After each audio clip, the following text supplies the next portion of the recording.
They were designed to be the best. They met enemies face to face, endured tragedies and enjoyed victories. They went down in history due to the bravery of their crews. They are the ships that deserve to be called naval legends.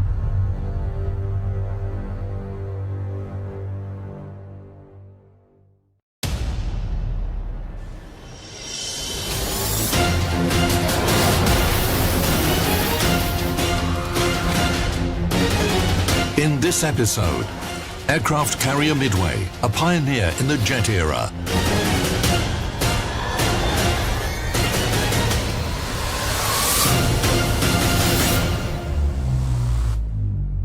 The USS Midway was an engineering marvel when it was commissioned right at the end of World War II. It took 5 years to design, 90 tons of blueprints, only 17 months to build.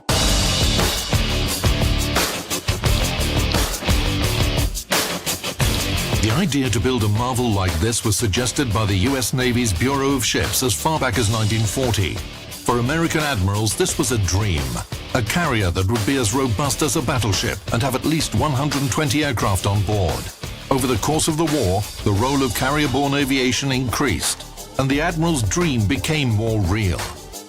In autumn 1943, while the heavy Essex-class carriers were already fighting in the Pacific, the United States launched construction of a supercarrier. This has always been a dream. The Chinese built the wall, the Egyptians built the pyramids, the Japanese built Yamato, and the Americans built Midway.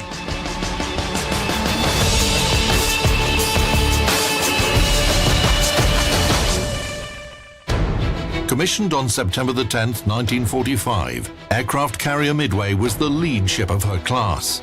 She was similar to USS Essex in terms of design, but had twice the displacement and a much higher price. Look, you've invested money in this idea, but the war shows that something's wrong. Something's not the way it should be. Something can be done better. So these funds are wasted, and you need new investments. And remember that Midway is being constructed during the war, which means the ship is constantly being upgraded. The dimensions, equipment, armament, support systems. And it turned out that one Midway cost the same as two Essex-class carriers. Of course, the following Midway-class ships were cheaper, but the first one was virtually made of gold, both in terms of money and implemented technical solutions.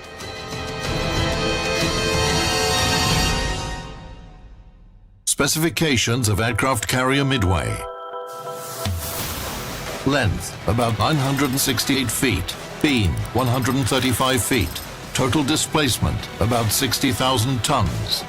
The power plant consisted of 4 turbines and 12 boilers, which produced 212,000 horsepower and allowed the huge carrier to produce a speed of 33 knots.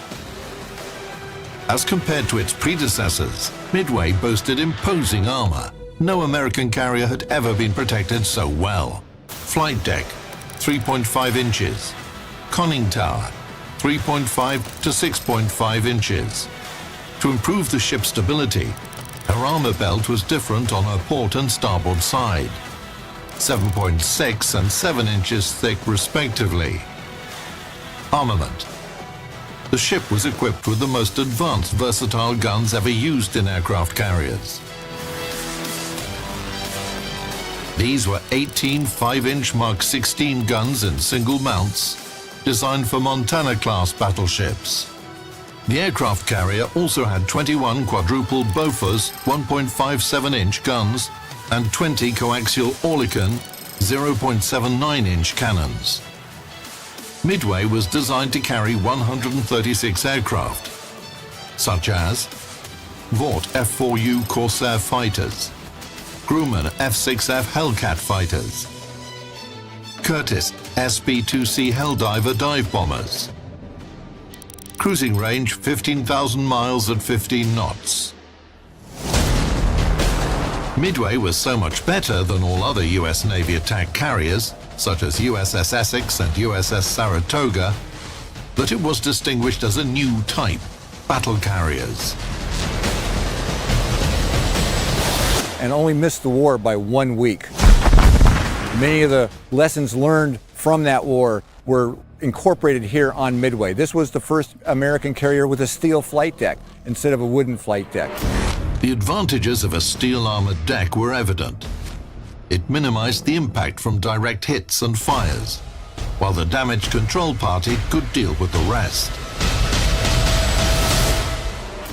We're here in Damage Control Central, one of the most important compartments in the ship, right in the middle of the ship. It was here that emergency decisions were made when there was a fire, when there might have been an electrical short. This is where sailors called with an emergency. The damage control officer and sailors here had to make key decisions using phones to communicate with the rest of the ship. But that could only take place if these young sailors were experts in the blueprints of Midway. Blueprints that were constantly changing as the ship was modified and modernized. They would provide the information to the damage control officer to make the key decisions, and then he would call the captain 14 decks up in the bridge to keep him advised. A very, very important place here on the USS Midway.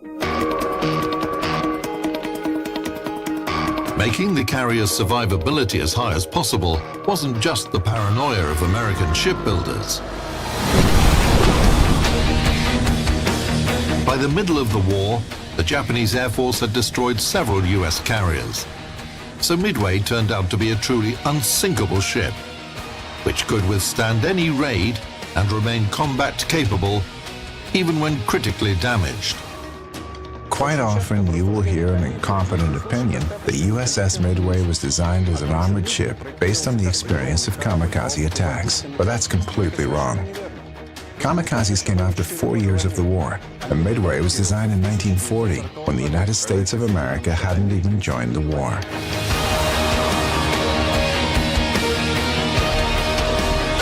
Midway could withstand a hole in its hull 300 feet long below the waterline and yet still be able to operate because of the way it was designed. There wouldn't be very much flooding and it could continue its mission. So this was a ship that was a true pioneer when it came to armament and being able to withstand enemy attacks.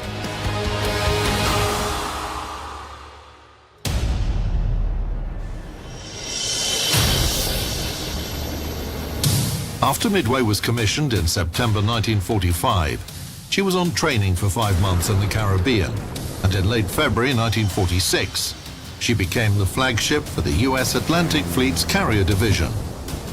Now USS Midway and thousands of her sailors were to serve in the rough conditions of the North Atlantic.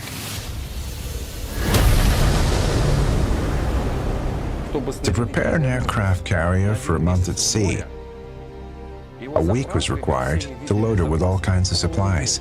So there would be trailers coming to the carrier all the time and discharging all kinds of stuff.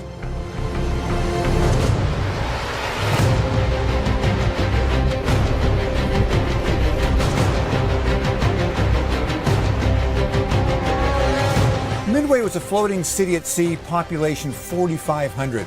Imagine 4,500 sailors all living inside 3 football fields 250 feet apart, in nests of beds like this throughout the ship, in a very difficult environment. They are 3 high, solid steel ship, no air conditioning, no such thing as privacy. Privacy indeed was a distant memory aboard the USS Midway, and yet these are the living conditions that were necessary for 4,000 men.